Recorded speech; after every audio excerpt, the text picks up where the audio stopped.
Did you know that stress is more fattening than ice cream?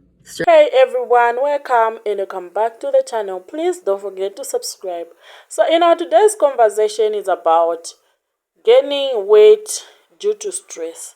Have you also realized that when you are stressed or when you're always stressed, you gain weight?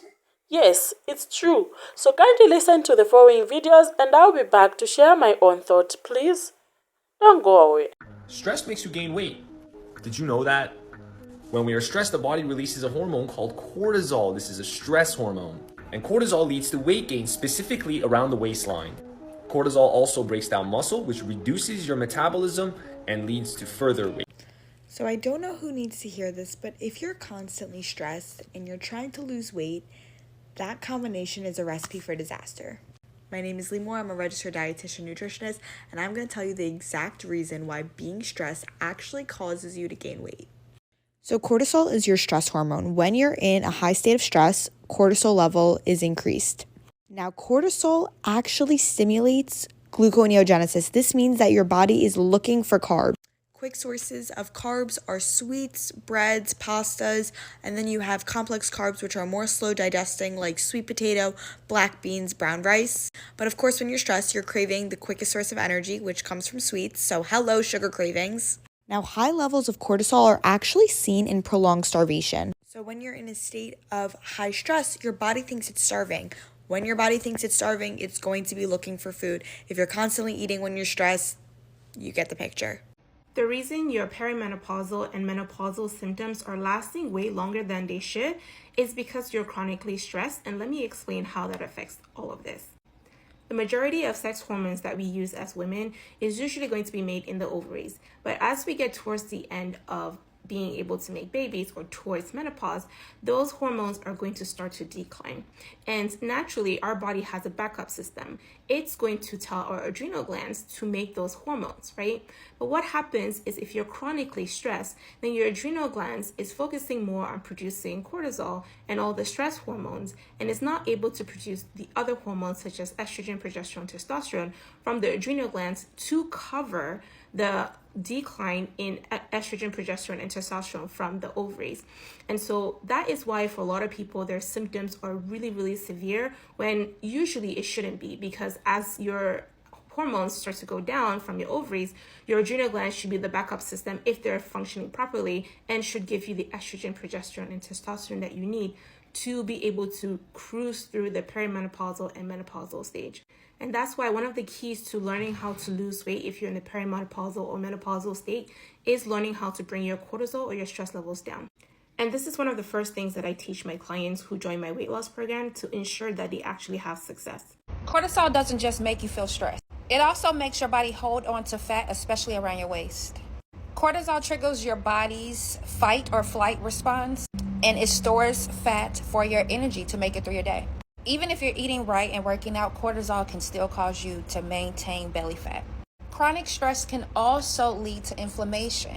And inflammation is another factor that just makes it so hard to lose belly fat. A lack of sleep also increases your cortisol levels and makes you store more fat, especially around the waist. Deep breathing, yoga, meditation, and daily walks are just 4 things that you can start doing today to help reduce your cortisol levels and help get your stress down. Did you know that stress is more fattening than ice cream? Stress and anxiety make us release cortisol, and cortisol is the fight or flight response and causes our bodies to hold on to fat because it thinks it's in an emergency. On top of that, many of us have deeply ingrained habits to reach for food when we're either anxious, something's gone wrong, or the holidays. So that goes back to when we were kids. We were given ice cream as a treat. We went to a birthday party and got cake. When we were babies and we cried, the first thing most parents did was to put a bottle in our mouths. So we associate food with comfort and safety. There is an answer, though. I have 5 really great tips that I'd love to send you. Just DM me or put a comment below saying tips. I had no idea that stress was the reason that I was gaining weight so quickly. This happened back in 2021. I gained about 15 pounds in the matter of a few months, and I was so confused because nothing had really changed in my diet or exercise. But what had happened is I hit burnout. I was going through a lot in that time of my life. I had just competed in a bikini competition. I was building my business.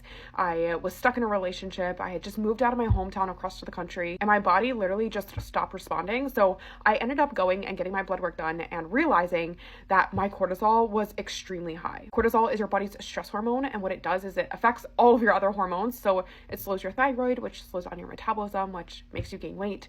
It also can cause inflammation and gut health issues, all of which I was experiencing. So a lot has changed in my fitness and wellness journey between now and then, because some of the things that I used to think were healthy were actually the things that were really hurting me. Some of the swaps I had to make to get my cortisol under control was, number one, focusing on my nutrition. While at the time I wasn't intentionally trying to restrict myself, I was under eating because I was a busy, high achieving woman, frequently skipping meals and just not eating enough nutrient dense quality food sources to support the needs of my body. So the first thing was I needed to intentionally make sure that I was eating enough, not just calories, but enough nutrients, micronutrients. Now looking at the ingredient labels of the foods that I was eating and not just turning to the low fat, low carb foods that I thought were healthy, but were actually destroying my digestion. Next, I had to make some changes to my workouts. Like I said, I used to be a bodybuilder, so my workouts were 6 days a week, high intensity, lots of cardio. When you add that to the intensity of my day-to-day job and work of trying to build a business,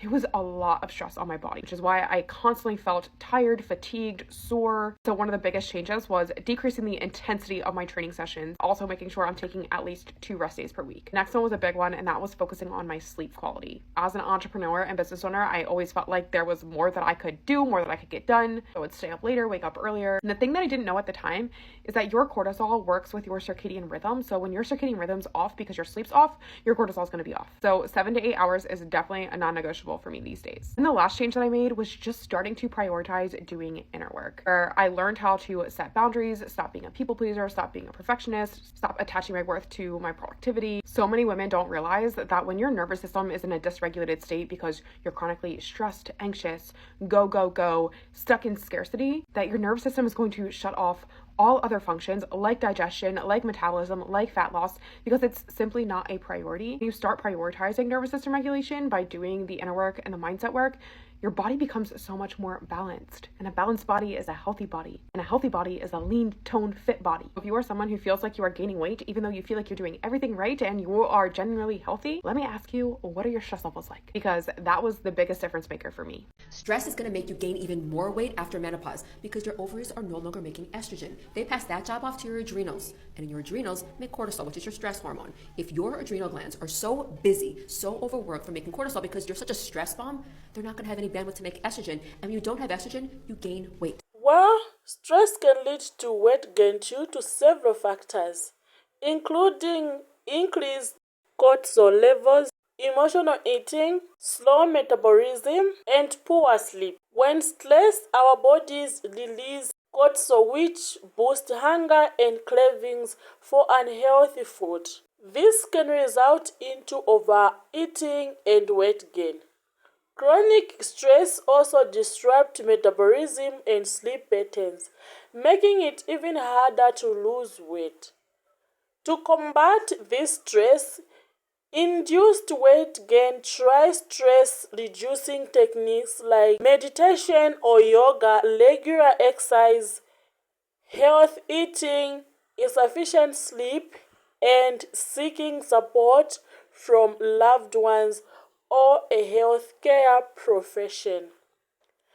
By adopting these habits, you can reduce the impact of stress on your weight. Thank you so much for being part of this conversation. Please subscribe, like, and share the video.